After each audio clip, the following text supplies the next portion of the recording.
السهرة حلوة واللمة أحلى ونجومنا شباب ومعانا ومعاكم عمرو دياب ونجلاء عبد البر وصلة ربط بينه وبينكم ومحمد شهاب الدين عد السهرة علشان خاطر عيونكم وصبري خالد يخرج السهرة لينا وليكم. احنا في اذاعه الشباب والرياضه الحقيقه يسعدنا ان تكون معنا اذاعه الكويت والزميله فاطمه القطان. زميله فاطمه معنا. اهلا. الو. ايوه الزميله فاطمه. مساء الخير. مساء النور. اهلا وسهلا. لا عبد البر. ايوه الزميله فاطمه القطان اذاعه الكويت مظبوط. صحيح. يعني وانت طيبه. واحنا الحقيقه سعداء جدا ان اذاعه الكويت تنضم تسجل مع الفنان عمرو دياب ضيفنا النهارده في سهرتنا. اختنا نجلاء، انتوا عندكم برنامج يبث على الهواء مباشرة حاليا؟ اسم البرنامج؟ اسمه سهرة على الهواء. يعني احنا يوميا الحقيقة كنا في رمضان بنقدم السهرة، وفي العيد ايضا امتدت سهرتنا، ونجومنا ايضا وضيوفنا النهارده الفنان عمرو دياب زي ما احنا اعلنا. الزميلة فاطمة القطان بقى، يعني انا عايزة اسأل حضرتك، هل في عامل مشترك بيننا في سهرتنا دلوقتي؟ والله العامل المشترك ان انتوا على الهواء مباشرة واحنا ايضا على الهواء مباشرة. الساعة عندكم كام؟ الساعة حاليا 11:30 و5 دقائق. ونص و5 دقايق، يعني احنا الا و4 دقايق. هي فرق دقيقة. بس متهيألي انتوا 10:30. احنا 10:30 و4 دقايق. احنا 11:30. 11:30 يبقى في ساعة ودقيقة. ساعة كاملة بيننا وبينكم. يبقى احنا هنروح الاول. الزميلة فاطمة القطان، يعني العيد اكيد في الكويت مختلف تماما عن القاهرة، ولا ايه؟ مش تماما، لا هو مش اختلاف تماما يعني. يمكن الاختلاف السنة هذه ان احنا عيدنا قبليكم، احنا اليوم ثالث ايام العيد. ودي اول اختلاف تماما. هذا اول اختلاف تماما. تمام. والاختلاف نقول في المظاهر نفسها. المظاهر احنا عندنا عادة اول يوم العيد تهاني وتبريكات ما بين الاهالي بينهم وبين بعض. عادة في السنوات القادمة كان عندنا احتفال على مستوى الدولة، احتفال رسمي واحتفال شعبي. ولكن من بعد عارف الاحداث اللي حصلت، الغزو العراقي على الكويت، الغيت هذه الاحتفالات الرسمية والاحتفالات الشعبية. والحقيقة دي اتفضلي. الاحتفال عندنا يقتصر في صلاة العيد طبعا الصبح، يحضرها الامير في مسجد الدولة مع الوزراء وكبار الشخصيات والمواطنين. يقدم التهاني لكبار رجالات الدولة، وايضا هم يبادلون التهاني بالعيد. باقي اليوم يمر عادي. بعد الاحداث اللي حصلت تغيرت. والكحك اخباره ايه عندكم؟ لا ما عندناش كحك، الكحك عندكم انتم. احنا عندنا كحك. وكنا بنتمنى ندوقك الحقيقه. والحقيقه انا سعيده لان اول مره اكلم حد من اذاعه الكويت، فعايزه اقول لكم يعني مبروك التحرير ولو انها متاخره جدا يعني.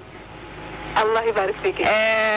اخت فاطمه القطان، انا سعيده جدا بلقائك وكل الزملاء معايا في استوديو الهوا، المخرج صبري خالد، محمد شهاب الدين المعد، ومدحت سعد زغلول المهندس بيقول لي انا كمان. ومحمد فتحي، كلنا، ونجلاء عبد البر. احنا ايضا كلنا الزملاء عندنا فهد المنصور من الاعداد، الاخت وفاء السيد، المخرج فيصل المسر، الاخ صلاح الزامل من الهندسه الاذاعيه، وانا فاطمه القطان، كلنا سعداء بهذا اللقاء. وانا سعيده جدا جدا، واتركك مع الفنان عمرو دياب. اهلا وسهلا. الو. الو. الفنان عمرو دياب، كل عام وانت بخير. اهلا وسهلا وانتم بخير جميعا وشعب الكويت بخير. احنا سعداء بلقائك في الواقع في هذه السهرة اللطيفة. احنا على الهواء مباشرة وانتم ايضا في سهرة على الهواء مباشرة في اذاعة الشباب والرياضة. يا اهلا بيكم، ده شرف ليا صحيح يعني. طبعا احنا فاتنا الحوار اللي حصل بينك وبين الزميلة نجلاء عبد البر. عطنا فكرة شو تكلمتوا عنه، هل قدمت لها الجديد من اعمالك؟ لا هو احنا لسه ما كناش اتكلمنا في حاجات كتيرة غير البدايات، وبشكل كده لسه ما غصناش في الحاجات الاسئلة الصعبة اللي حضرتك يعني عايزة تسألي عنها يعني. لا مش صعبة ان شاء الله. هي كلمتك عن بداياتك الفنية؟ يعني كلمت عن البدايات وبنتكلم على اللي احنا فيه دلوقتي، وازاي الفنان اما بيبقى يتصدق او بيبقى قدوة ازاي بيقدر يحافظ على ده والكلام ده كله يعني.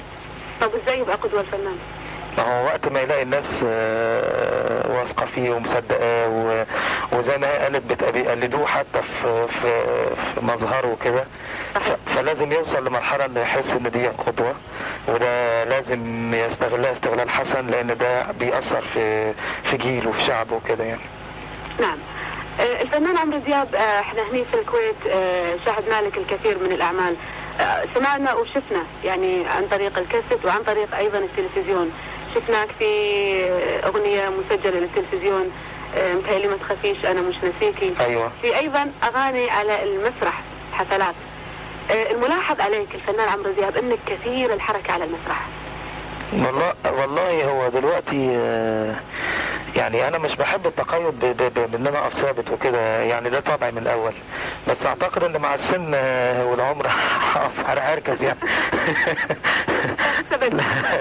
لا يمكن انت شفت فيديوهات قديمه شويه ولا حاجه، لان انا بقالي فعلا سنتين كده حسيت ان مش قلت، بس بالعكس، اصل هي دي مساله سنيه بحته يعني بالعمر، يعني بالعمر وبالاحساس وبالشكل وبالطريقه وبطريقه الغنى، ولدرجه ان انا ببتدي اهدى، وفي مطربين كتير دلوقتي ابتدوا يرجعوا تاني يبقوا يفتكروا ان ده يمكن الطريق السليم، فابتدوا يعملوه بعد ما انا هديت شويه يعني.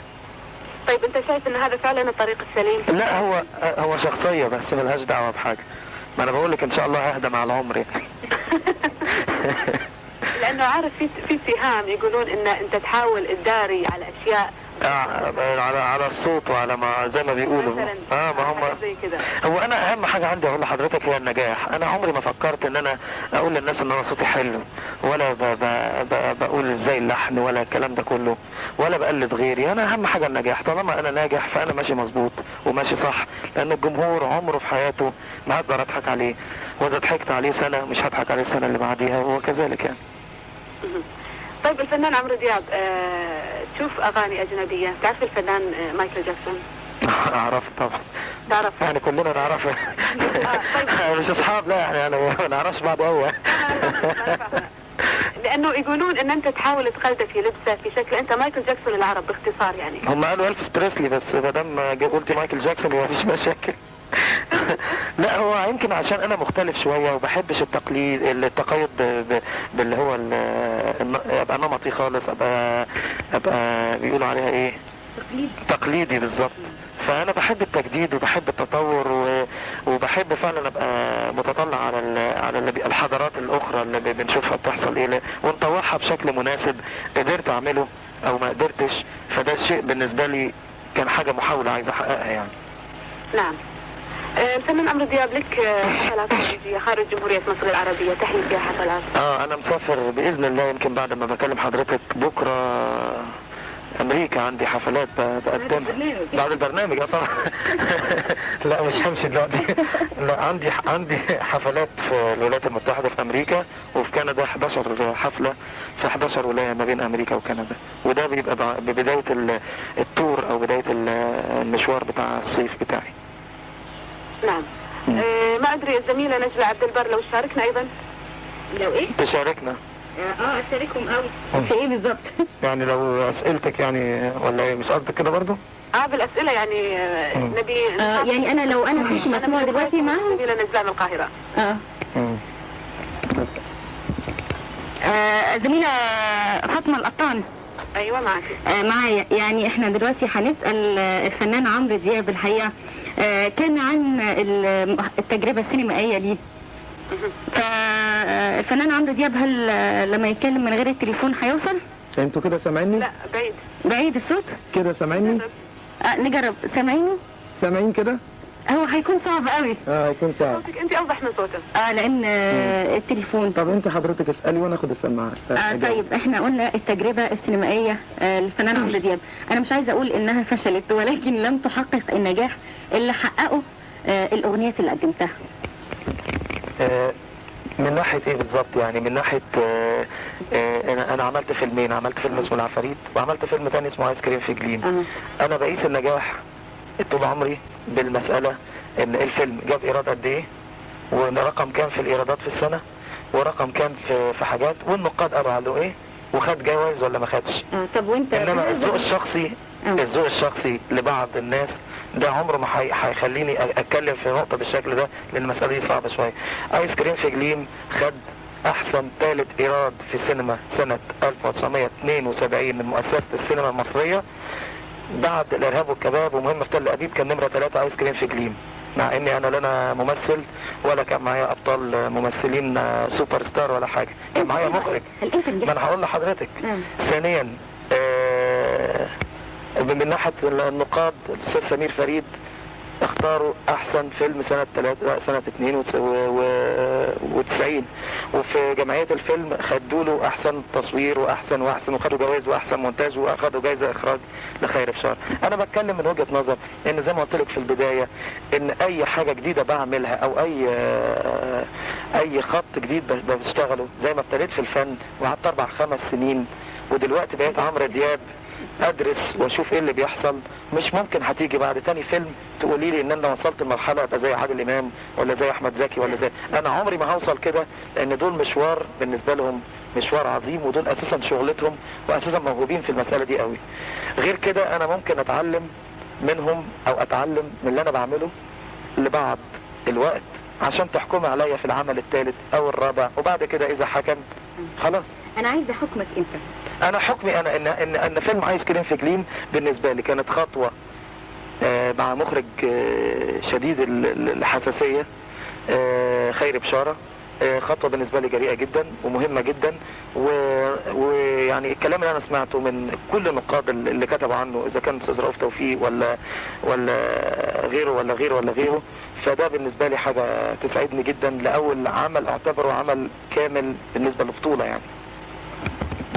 الفنان عمرو دياب في ملحوظة يعني تقال عنك. عفوا اخت نجلاء، قبل ما تكملين السؤال انا عندي ملاحظة بسيطة. اتفضلي. في إجابة الفنان عمرو دياب على تقييمه لنجاح الفيلم، حط المادة في البداية إيراد الفيلم، كم يجيب الفيلم، كم يدخل فلوس. بالظبط. هل هذه نقطة صحيحة؟ طبعا. طبعا هو المسألة بتتقاس عمرها بايه غير بكده. حتى عندنا اما يجي الفنان الممثل عادل امام سعره اعلى سعر، فده نجم النجوم، والمسألة المنتجين بيحسبوها كده والموزعين والسينمائيين وكله، واحمد زكي ومحمود عبد العزيز ونادية الجندي ونبيل عبيد والاسماء دي كلها. انا راجل مش سينمائي، بس انا المسألة بتتقاس بالشكل ده، بقد ايه بيجيب، قد ايه بينجح، قد ايه بيقعد في السينما كام اسبوع، الكلام ده. انما لما يبقى فيلم على درجة كبيرة جدا من الجودة ويقعد في الفيلم اسبوع ولا في السينما اسبوع، ده بيعتبروه فاشل وبيعتبروا يعني بتتقاس بمقاييس كده. انا بتكلم المنتجين السينمائيين وكل من مسؤول عن السينما في الوطن العربي. ده انا الكلام اللي بقوله ده على مسؤوليتي، وهو ده المفروض اللي بيحصل. بس ده اللي انا اتعلمته منهم كمان. انما انا بالنسبة لي بقيس كمان النجاح باستمرارية عرضه في السينما فقط لا غير. انما كون النقاد يقولوا ان هو كويس ده حاجة بالنسبة لي تساعدني، بس انا بقيس على الحكاية ده فقط لا غير.